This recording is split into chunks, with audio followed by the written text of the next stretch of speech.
नमस्कार दोस्तों, स्वागत है आपका इस वीडियो में। जितने भी एएनएम सिस्टर हैं सारे आप लोग आ जाइए। आप लोगों की जो क्लास है वो शुरू होने जा रही है, जिसमें हम लोग आज जो हमारा टॉपिक है चाइल्ड हेल्थ नर्सिंग, उसका लास्ट क्लास होंगे और आज हम लोगों का ये टॉपिक समाप्त हो जाएगा। इसके बाद हम लोग नेक्स्ट टॉपिक की तरफ बढ़ेंगे और आई थिंक हमने आपको सारे VVI क्वेश्चन, जो भी इम्पोर्टेंट क्वेश्चन है, इसमें बहुत सारा अभी तक पूछे गए भी क्वेश्चन है जो बिहार में जो 8853 वाले एग्ज़ाम है उसमें भी, या और भी एएनएम एग्ज़ाम हुए उसमें भी, तो BTSC एएनएम में जो भी क्वेश्चन इस टॉपिक से आएंगे वो सारे क्वेश्चन आपको बनेंगे। आप लोग जो भी अभी तक वीडियो नहीं देखे इससे पहले का लेक्चर, वो लोग ज़रूर देख लें। आपको प्ले लिस्ट में अवेलेबल है सारे वीडियो, तो वहाँ से आप लोग एक एक करके सारे वीडियो देख लें। आपको सारा क्वेश्चन आने लगेगा और आप निश्चित रूप से बना के आइएगा एग्ज़ाम में। तो चलिए हम लोग क्वेश्चन को स्टार्ट करते हैं। कह रहा है क्वेश्चन में कि किस भोजन में प्राकृतिक रूप से विटामिन C ज़्यादा रहता है। कौन सा ऐसा भोजन है जिसमें प्राकृतिक रूप से विटामिन C की जो मात्रा होती है वह ज़्यादा होती है, मतलब नेचुरली। तो नेचुरली जैसे चिकन हो गया, केला हो गया, दूध हो गया, ऑरेंज हो गया। तो इसमें कह रहा है नेचुरली मतलब प्राकृतिक रूप से। तो प्राकृतिक रूप से सबसे ज़्यादा यदि विटामिन C की हम बात करें जो प्रकृति नेचुरली आते हैं, तो ये क्या हो गया, नारंगी। किस में रहते हैं? नारंगी में सबसे ज़्यादा होते हैं। उसके बाद हम लोग नेक्स्ट क्वेश्चन देखते हैं। कह रहे अगर नवजात शिशु के सिर का परिधि असाधारण बड़ा हो, मतलब जितना होनी चाहिए नॉर्मल जो उसकी होनी चाहिए वो नॉर्मल नहीं हो, एबनॉर्मल हो उसकी परिधि सरकमफेरेंस, तो मतलब उसमें क्या संकेत करता है, तो वो क्या चीज़ को संकेत करता है ये आपसे पूछा जा रहा है। तो जिन भी शिशु जब जन्म लेते हैं उनका यदि जो सिर है उनकी परिधि ज़्यादा हो तो वो किसको इंडिकेट करते हैं, तो हाइड्रोसीफेलस को। किसको?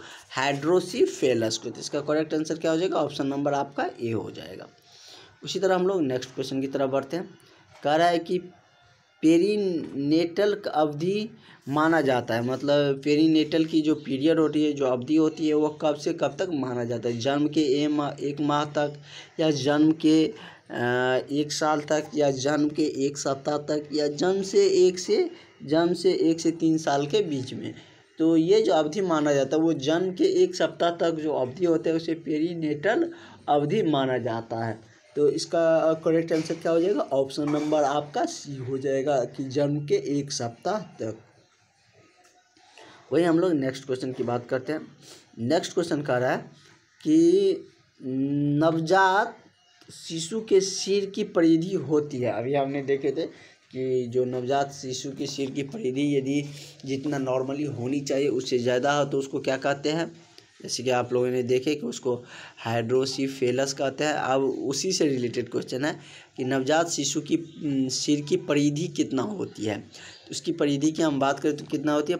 35 सेंटीमीटर होती है। कितना होती है? 35 सेंटीमीटर। वही नेक्स्ट क्वेश्चन देखते हैं कि बच्चों का एंटीरियर फेंटानेल किस उम्र में बंद हो जाता है। बच्चों में जो एंटीरियर फेंटानेल होती है वो लगभग यदि हम बात करें तो 18 महीने बाद बंद हो जाती है।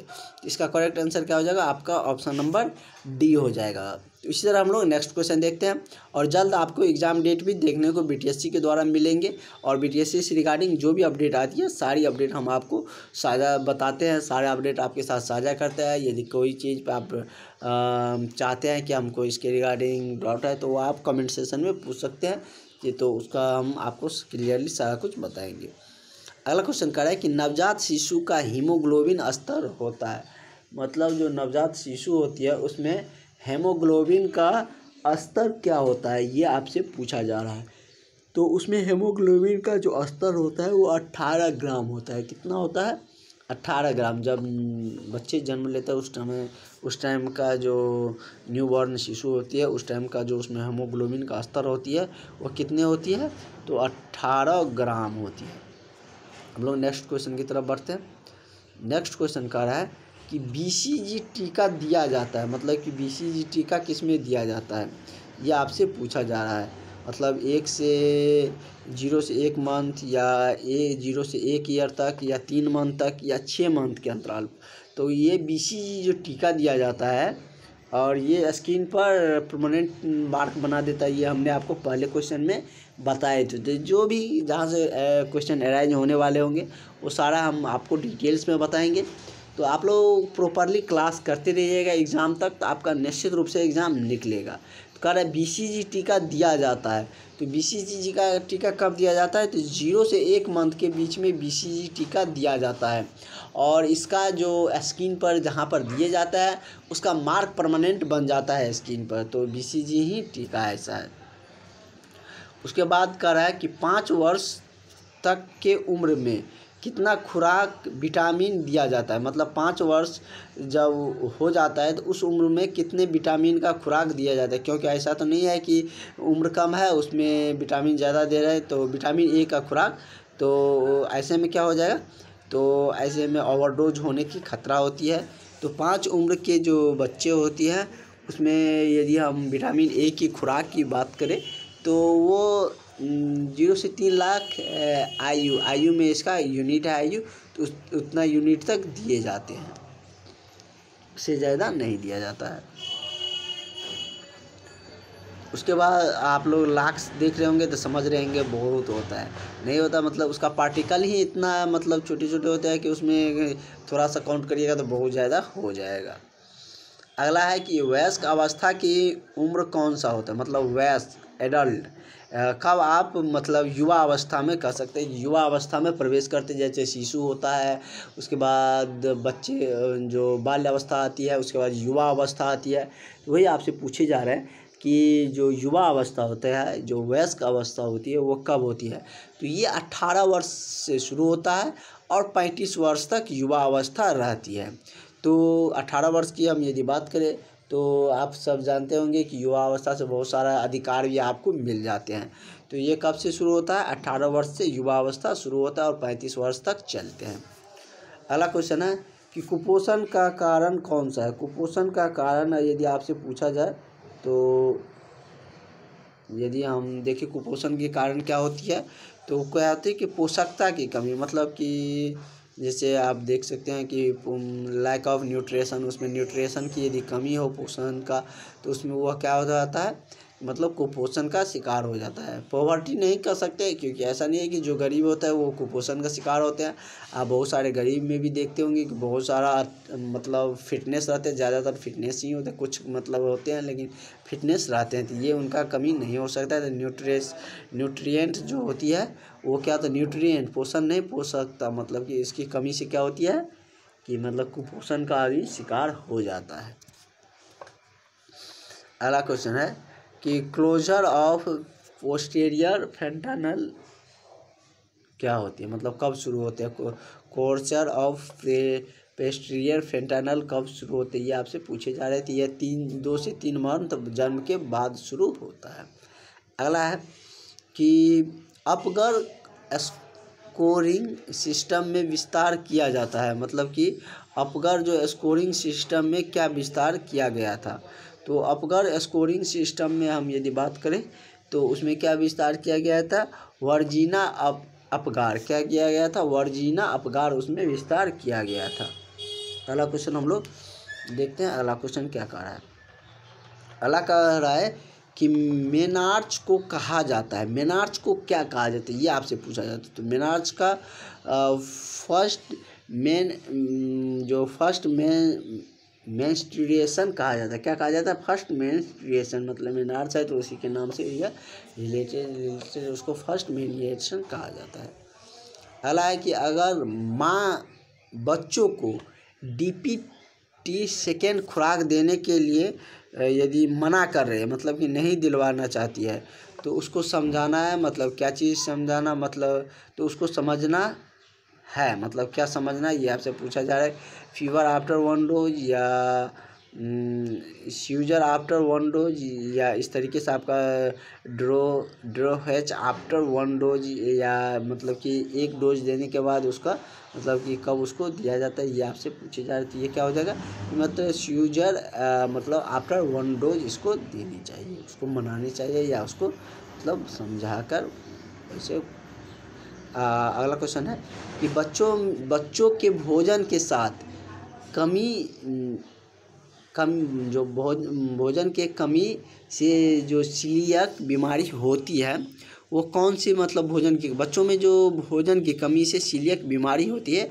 वो कौन से भोजन की कमी से होता है? राइस, बनाना, व्हीट मतलब चावल, केला या गेहूँ, मतलब कह सकते हैं कि व्हीट मतलब गेहूँ, या वैसे तो हम लोग खाते हैं क्या, आटा खाते हैं, या ऑल ऑफ दीज।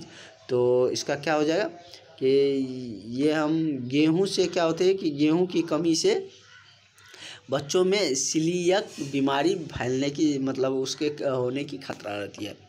अगला कह रहा है कि नवजात की लंबाई दुगुनी होती है, मतलब नवजात की लंबाई कब जाके दुगुनी हो जाती है, मतलब न्यू बॉर्न के बाद उसका जो लेंथ है वो दुगुना हो जाता है, कितने समय, कितने महीने बाद।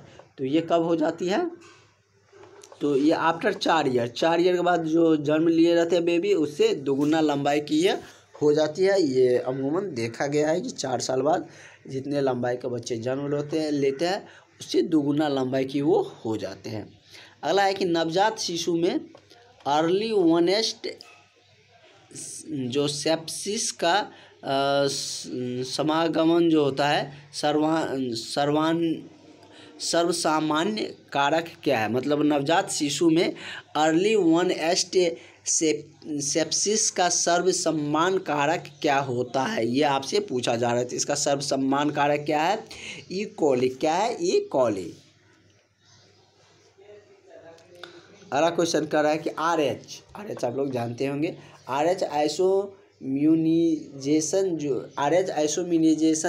के गंभीर मामलों में कौन सा रक्त चढ़ाया जाता है? मतलब ये जो हो जाती है आर एच आइसोम्यूनाइजेशन, तो इस गंभीर मामलों में कौन सा रक्त, मतलब कौन सा ग्रुप का रक्त चढ़ाया जाता है? आर एच पॉजिटिव जो एबीओ कम जो कंपेटेबल होती है, या आर एच निगेटिव, या आर एच पॉजिटिव इनकम्पेटेबल, या R H negative ABO incompatible.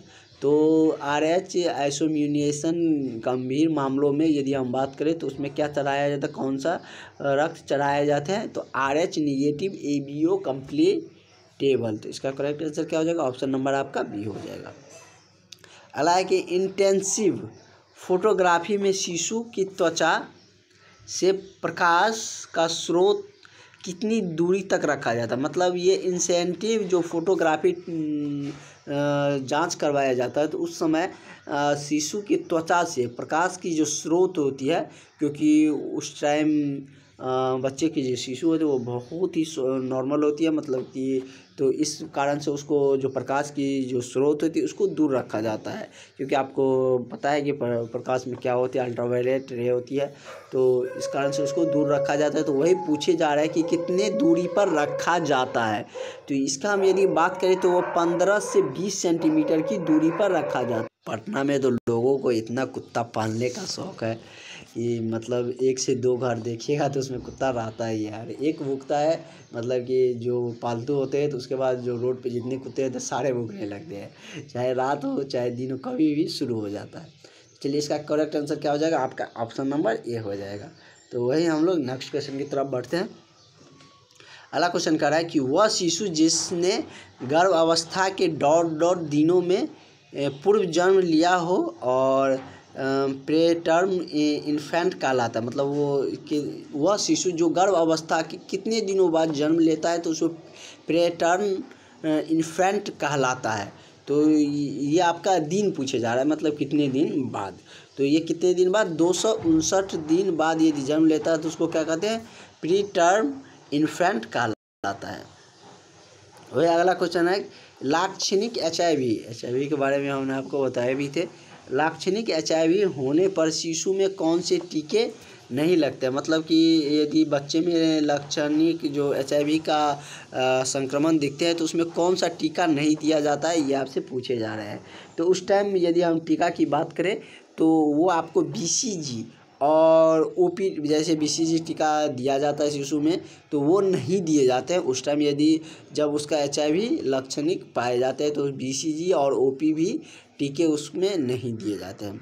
अगला क्वेश्चन कह रहा है कि एचआईवी से पीड़ित कितने प्रतिशत बच्चे को यह संक्रमण माँ से प्राप्त होता है। मतलब कि जो एचआईवी रोग है वो कितने प्रतिशत बच्चों में माँ से ही, मतलब कि जन्म के साथ ही पैदा हो जाता है, तो ये आपसे पूछा जा रहा है। तो ये इसकी हम यदि बात करें तो कितने परसेंट बच्चे होते हैं जिनको माँ के गर्भ से आने के पर ही उसको मतलब कि एचआईवी से ग्रसित रहते हैं। तो इसका परसेंटेज यदि देखा गया है, जैसे कि अभी एवरेज परसेंटेज की हम बात करें तो 30% देखा गया। कितना? 30% बच्चों में होती है।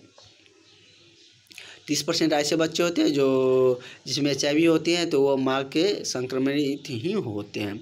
अगला है कि बीसीजी का टीका दिया जाता है। मतलब बीसीजी का टीका कब दिया जाता है? ये 0 से 1 मंथ या 0 से 3 या 0 से 1 मंथ या 6 मंथ के बीच। तो बीसीजी टीका के बारे में हमने पहले भी देख चुके हैं। तो बीसीजी टीका से रिलेटेड आपके लिए ये क्वेश्चन बहुत इंपॉर्टेंट हो जाता है, इसलिए आपके पास हर एक तरीके से इसके रिलेटेड क्वेश्चन आ रहे हैं। तो 1 मंथ के अंतराल पे बीसीजी टीका दिया जाता है। अगला है कि 5 वर्ष तक के उम्र में कितने खुराक विटामिन ए दिया जाता है। मतलब विटामिन ए का खुराक दिया जाता है। मतलब 5 वर्ष जब उम्र हो जाता है तो विटामिन ए का खुराक कितना दिया जाता है, ये आपसे पूछा जा रहा है। तो ये 0.1 लाख आयु दिया जाता है। उसके बाद हम शिशु में देखे थे, उसमें 1 लाख दिया जा रहा था। इसमें कितना दिया जाता है? मतलब कि 0 से 9 लाख तक इस बीच में दिए जाते हैं। आयु इसका यूनिट है, मापने का यूनिट है। अगला है कि वयस्क अवस्था की उम्र कौन सी होती है। जैसे कि करंट की धारा, मतलब धारा को मापने का या करंट को मापने का मीटर होती है। विद्युत यदि रेसिस्टेंस की बात करें तो ओम होती है। यदि आप लोग दूरी मापते हैं तो मीटर, सेंटीमीटर, इसी तरीके से उसका मापने का यूनिट है। वयस्क अवस्था की उम्र कौन सा होता है? मतलब ये हम लोगों ने देख चुके थे कि वयस्क अवस्था की उम्र 18 से 35 वर्ष होती है। शायद हम लोगों का क्वेश्चन रिपीट हो गया, थोड़ा सा इंतज़ार करिए। अच्छा, हम लोग ज़्यादा ऊपर चल गए थे, परसेंटेज वाला यहाँ थे। अगला क्वेश्चन कह रहा है कि माँ से शिशु में एचआईवी संक्रमण के ट्रांसमिशन की संभावना सर्वाधिक होती है गर्भावस्था के दौरान या प्रसव के दौरान या प्रसव के पश्चात या स्तनपान के दौरान। तो माँ से जिस शिशु में एचआईवी संक्रमण आती है वो किस दौरान होते हैं? प्रसव के दौरान। किसके दौरान? प्रसव के दौरान इसकी संभावना, ट्रांसमिशन की संभावना सबसे ज़्यादा होती है। तो इसका करेक्ट आंसर क्या हो जाएगा? ऑप्शन नंबर बी हो जाएगा। अगला क्वेश्चन देखते हैं कि एचआईवी संक्रमण से पीड़ित बच्चे को दिए जाने वाला उपचार क्या होता है। मतलब हमने इससे पहले देखे थे कि यदि बच्चा एचआईवी संक्रमित है तो उसको बीसीजी टीका नहीं दिया जाता है। अब पूछा जा रहा है कि कौन सा, मतलब एचआईवी संक्रमण से पीड़ित बच्चे को कौन सा खुराक या कौन सा उपचार किया जाता है। तो उस बच्चे में जो एचआईवी से संक्रमित है उस बच्चों में एआरटी उपचार या एचआईवी एआरटी दवा दी जाती है, एआरटी उपचार किया जाता है। इसका करेक्ट आंसर क्या आएगा? ऑप्शन नंबर बी हो जाएगा। कह रहा है कि नेक्स्ट क्वेश्चन कि समेकित नवजातीय व बाल्य अवस्था रोग प्रबंध के तहत हरा कलकर कोडेड उपचार का अर्थ क्या होता है।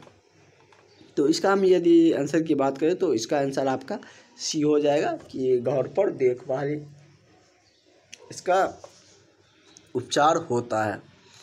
वही नेक्स्ट क्वेश्चन कह रहा है कि निम्नलिखित में से कौन सा चिन्ह जन्म के तुरंत पश्चात सूचक है। मतलब जन्म के पश्चात का सूचक है। कौन सा चिन्ह जन्म के तुरंत पश्चात का सूचक है, ये आपसे पूछे जा रहे हैं। जैसे कि दिया गया उद्दीपकों का धीमी प्रतिक्रिया या झागदार मल का त्याग या लगातार लार टपकना या डायफ्राम द्वारा शोषण। तो निम्नलिखित में से कौन सा चीज जन्म के तुरंत बाद की पश्चात या क्या सूचक होते हैं? तो यह क्या होती है? मतलब लगातार लार टपकना। जब तुरंत जन्म लेते हैं तो बच्चे के मुंह से लगातार क्या होती है? लार टपकते हैं। यदि थोड़ा देर हो जाता है तो ये बंद हो जाते हैं, थोड़ी सी कम होती है। अगला है कि शिश्नुमंड को खोलने के लिए अपग्रत त्वचा की खींचने में असमर्थ क्या कहलाती है? असमर्थता क्या कहलाती है, ये आपसे पूछे जा रहे थे। इस असमर्थता को हम फिस्मोसिस कहते हैं। क्या कहते हैं? फिशोमिसिस कहते हैं। अगला क्वेश्चन कह रहा है कि थायराइड ग्रंथि की जांच के लिए नर्स कि शिशु को कौन सी स्थिति में रखना चाहिए? मतलब थायराइड ग्रंथि को जांच के लिए नर्स को शिशु को किस अवस्था में, किस स्थिति में रखनी चाहिए? तो ऐसे में जो बच्चे होती हैं, वो शिशु होते हैं, उसको स्यूपाइन में उसको रखना चाहिए। मतलब कि इसका करेक्ट आंसर क्या हो जाएगा आपका? ऑप्शन नंबर ए हो जाएगा। तो इस तरीके से हम लोगों का ये जो टॉपिक था चाइल्ड हेल्थ नर्सिंग, वो हम लोगों का समाप्त होता है। और आई थिंक आप लोगों का ये सेशन बहुत अच्छा लगा होगा। और इस टॉपिक से जितने भी क्वेश्चन बन सकते थे सारे क्वेश्चन हमने आपको बता दिया है। कि इसका वेटेज भी हमने आपको बताए थे कि कितना इसका वेटेज रहता है, कितना क्वेश्चन इससे पूछे जाएंगे। इसके बाद हम लोग नेक्स्ट टॉपिक देखेंगे। यदि आप लोग PDF लेना चाहते हैं तो आप लोग व्हाट्सएप पे कांटेक्ट करें, आपको PDF प्रोवाइड कर दिया जाएगा। तो चलिए हम लोग मिलते हैं नेक्स्ट वीडियो में। फ़िलहाल अब तक के लिए इतना ही। Thank you.